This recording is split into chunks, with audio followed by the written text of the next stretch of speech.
Continue to come together to help one another. As we shared stories of resiliency and survival this week, we continue to remember the lives lost during this devastating event. ABC 36 meteorologist Jordan Smith is live in Hazard as we take a look back at how far the people of Eastern Kentucky have come. Yeah, that's right, Ramey. I'm here in Hazard and Perry County, which was one of the hardest hit areas here exactly 1 year ago, where they were dealing with this devastating flooding. Now, from the night of July 27th into the morning of July 28th, over 8 to 10 inches of rain fell here in Eastern Kentucky, with 13 flash flood warnings being issued, 3 of those being upgraded to a very rare flash flood emergency. Now, a flash flood emergency is only when extremely heavy rain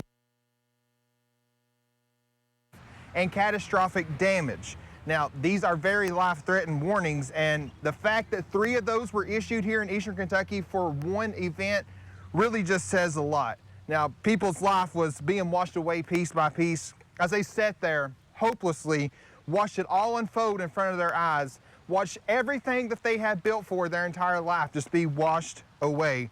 Now, over 600 people were rescued via helicopter thanks to our Kentucky National Guard and neighboring National Guards who had to come in and help, and 1,400 others were rescued by boat. But unfortunately, we lost 45 Kentuckians that day due to this flood.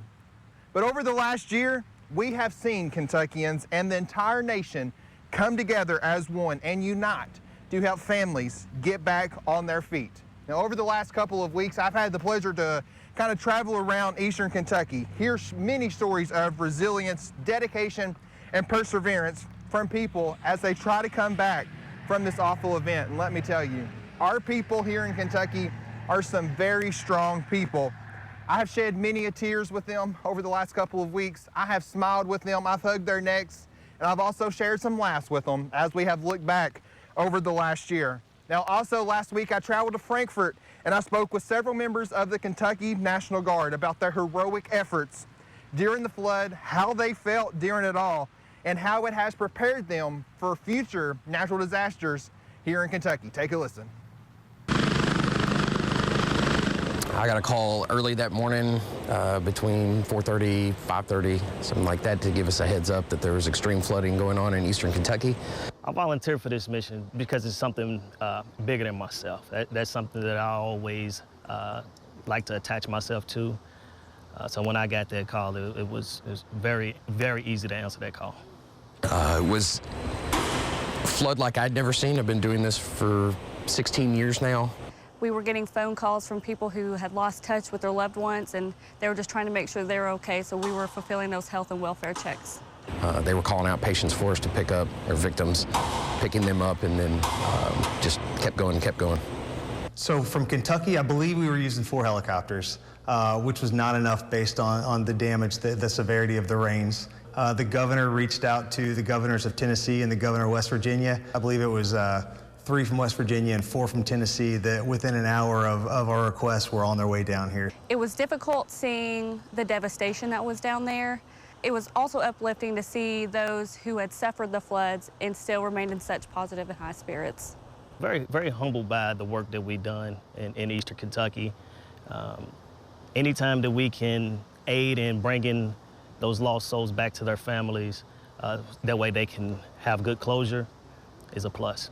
So the floods came 6 or 7 months after the tornadoes, and so these 2 huge natural disasters have really improved everything we do within the Kentucky National Guard, and we are definitely more prepared than we were, and we will be ready to support the Commonwealth whenever they call us. Kentucky's resilient, and just going through the floods and seeing all these people, it really just put a sense of pride in the work that we do, and I'm just happy to serve the people of Kentucky.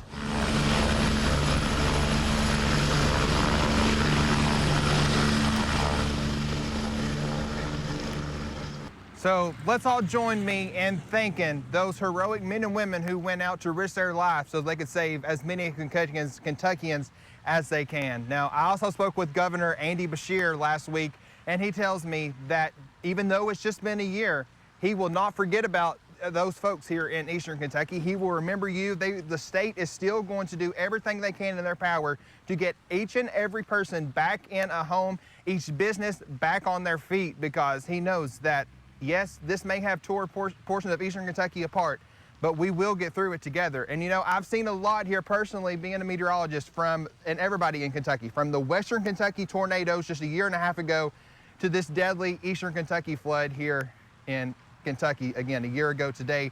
And I tell you what, there's just something special about those people here in Kentucky, and hearing their stories, hearing the people what they've been through over the last year. I know it's been a hard year, and I know that there are still many of hard times that are ahead of us. But one thing is for certain, we will get through it, because we are Kentucky strong. Reporting in Hazard, I'm meteorologist Jordan Smith for ABC 36 on your side.